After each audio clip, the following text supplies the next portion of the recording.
Zach here from Gravel Bike California, ready to take in some Santa Cruz County gravel up and above Aptos. Now, if you saw our last video with Andy, he gave us a magnificent tour of Half Moon Bay, which you'll remember by the number of ocean views. We did touch a little bit above the redwoods, and that's where we're going to go deeper today into the Nizene Marks State Park. Now, one thing about going above these trees is you just have to do a lot of neck exercises because you'll be looking up a lot. Uh-oh. Let's roll.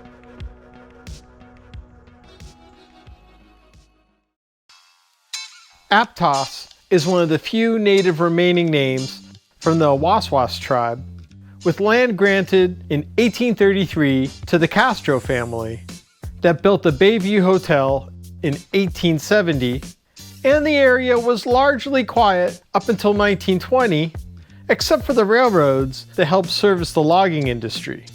But Aptos started to flourish with a number of villages after that era, as in 1930, the repurposed SS Palo Alto graced the harbor, serving briefly as an amusement attraction, doomed with a cracked hull, and even further damaged from storms starting in 2015. This counterclockwise loop profiles as a robust up and down, covering 31 miles and over 3,000 feet of gain. I met up with Andy again, starting out of the Aptos Village County Park, with bathrooms and water and coffee options right outside too. It doesn't take much to get away from the quaintness of Aptos, with a lot of pavement in front of us, as it was an easy transition from Trout Gulch to Valencia Road. As we wiggled our way through the foothills, we made a left, somehow followed by a series of other lefts, making this a very Escher-esque ride.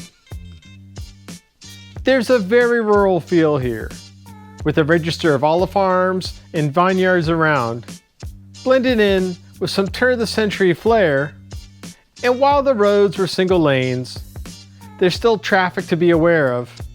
But you'll find these first 7 miles will tick off quickly, which will soon elapse in the opposite direction, as reaching the town of Corallitos is a proper stopping point and the only real opportunity for water along this loop, as we took a knee here at the town square, which commemorates local private roads from the Great War, and we met fellow GVCer Kathy, who did our upcoming climb earlier in the day with all the proper gearing.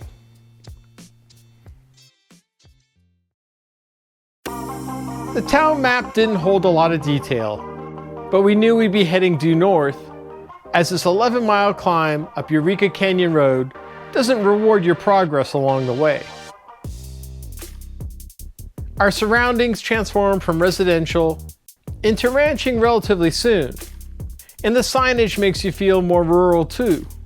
And the rising trees help counter the temps moving further from the shore, with an assist following Corallitos Creek, which means the pitch isn't too stressing, paralleling this gentle waterway, meaning you just have to focus when the roadway pinches in. The first 4 miles are friendly until you head east by the cluster of retreats, as the grade noticeably goes up, but still very manageable, as the shortened trees bring bigger gaps of shade and the exposed sunlight makes it warmer, but still comfortable enough to hold a conversation. Showing off. The addresses started to fade away around mile 7, and flatness signaled the next phase of the climb, as the pavement was becoming more suited for gravel bikes. With the pitch needling in the 6% range, you start to get a sense of the elevation you've gained. We passed the junction, transitioning onto Buzzard Canyon after a mile, where there's options north going deeper into Santa Cruz Mountain. But we were looking for just one thing, as our dirt payoff finally showed. Gravel! Even though you have to shift down a couple of gears, it's still smooth riding, and you'll definitely love being under deeper cover. But after making a sharp right, onto your main destination of Aptos Creek Road. You'll pass behind the gates, now more formally entering Nizine Mark State Park, named after the owner who purchased the land unsuccessfully for oil and was also the epicenter of the 6.9 magnitude Loma Prieta earthquake that shocked the Bay Area in 1989.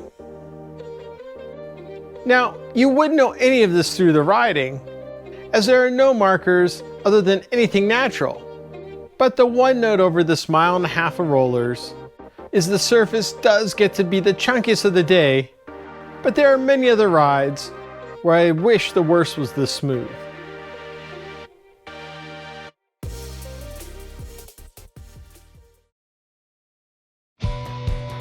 Coming up on the benches is a riding landmark as we approached a number of mountain bikers heading into the SoCal demonstration forest down the Ridge Trail. While our fogged-in views of Monterey Bay didn't keep us long either, we continued ahead on Aptos Creek Road, circulating in a southerly direction for a unique descent covering 10 miles without any super steep grades, thanks to mostly following the logging railroad route, which is almost entirely shaded. But you should recognize the type of cover changes on the way down.